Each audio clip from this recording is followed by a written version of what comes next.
Hello everyone, welcome to week 7. So I don't know if you've ever had the experience that you try on new clothes and your arms fall off, but that happened to me this morning.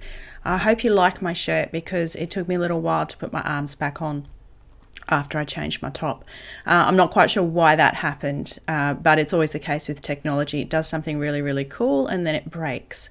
Anyway, for today, the focus, we're now moving on to the stats part of the course. So there's no particular chapters in the textbook. Instead, we're going to be using a website to guide us through our statistical techniques, and that's the Laird statistics page. And you'll see I've put some useful links here. Now, Laird does have a pay service if you want extra content, but you don't need to pay for anything. All the pages I link to are free. If you decide you want to for some reason, that's up to you, but you certainly don't need to. And to be honest, I'm not even sure what it contains because I've actually never paid for anything on the website myself. It's incredibly useful, just the free stuff. So the focus, we're looking at just in general statistics and hypothesis testing. So everyone should have done a prerequisite course, science research methods or quantitative research methods, depending on your program, or an equivalent from another university if you've transferred.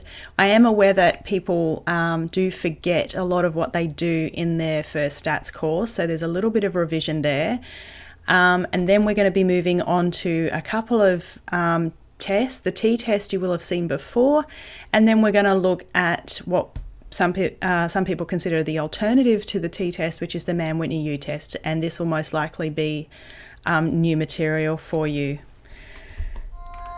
In the enhanced section, we're going to take a little look at a paper because we not only want to be able to use statistics, we want to be able to read and interpret them when they're put in a published paper. And so far we haven't actually done a lot of reading the results in papers. We've been very focused on the design of epidemiological research, and so you've written your proposals by now, I hope.